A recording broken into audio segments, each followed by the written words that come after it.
All right, let's jump right in. We have these little sayings for big, complicated problems, right? But what happens when we really, really look at one of the most famous ones? I mean, we've all heard it. It's that go to explanation when something goes wrong in a group, in a system, really anywhere. Yep, you guessed it, one bad apple. It's so neat, so tidy, it blames everything on just one thing. But here's the deal, crime is almost never that simple. So, if we're going to talk about rot, what does it actually look like? What are we really talking about? Today, we're going to get under the skin of that metaphor. We'll dissect three totally different crimes to really understand the anatomy of a rotten apple. Okay, first up, let's look at an act of pure rage. The kind of crime that's explosive, sudden, and happens right out in the open. Our first stop is Las Vegas. And the details here, they're just brutal.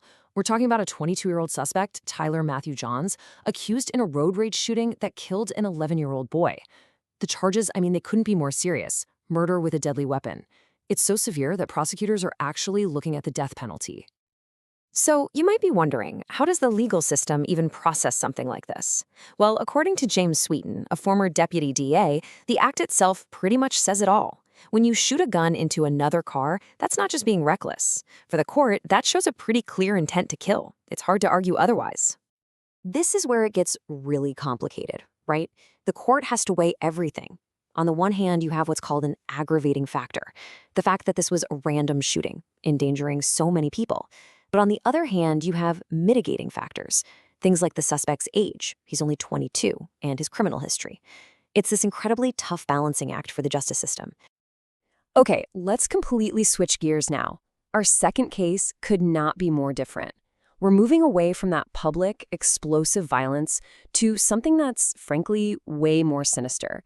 This is about quiet, calculated, private manipulation. And get this, the age of the accused high school student is 18, just 18 years old. Raphael O'Reilly Lerner is at the center of allegations that detectives themselves are calling predatory. And what investigators found wasn't just a crime. It was a playbook, a terrifying step-by-step method.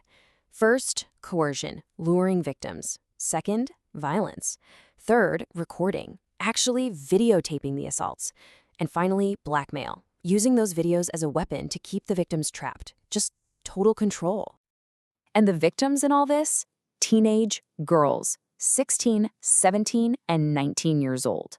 So you see, unlike that road rage shooting that erupted in public, this rot was designed to fester in private.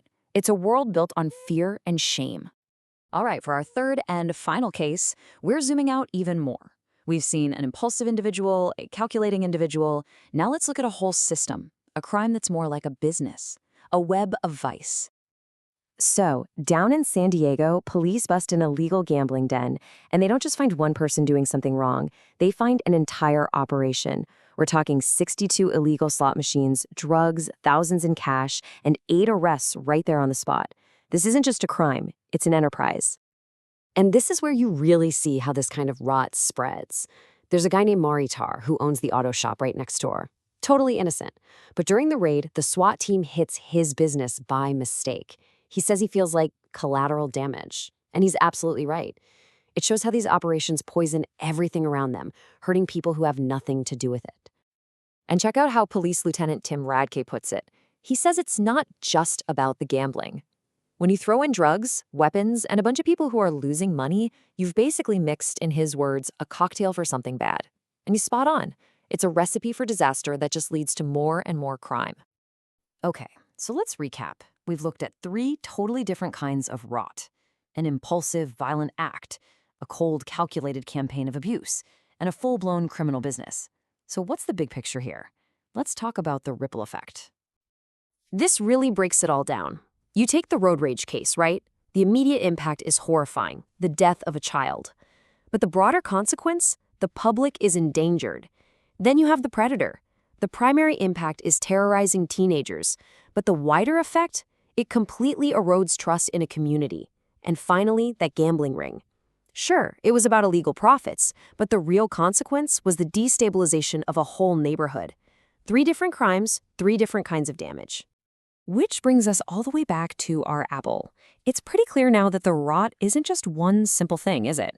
Sometimes it's a sudden crack that splits the apple open. Sometimes it's a slow decay that starts from the core and you can't even see it. And sometimes it's like a fungus with roots that spread out and ruin everything nearby. And that leaves us with one last big question. When we talk about crime, when we hear that phrase, one bad apple, are we really seeing the whole picture? Or are we just staring at the apple and totally ignoring the branch it grew on, the tree, the soil, the whole orchard? Maybe the real takeaway here is that if we want to stop the rot, we first have to understand all the different ways it can grow.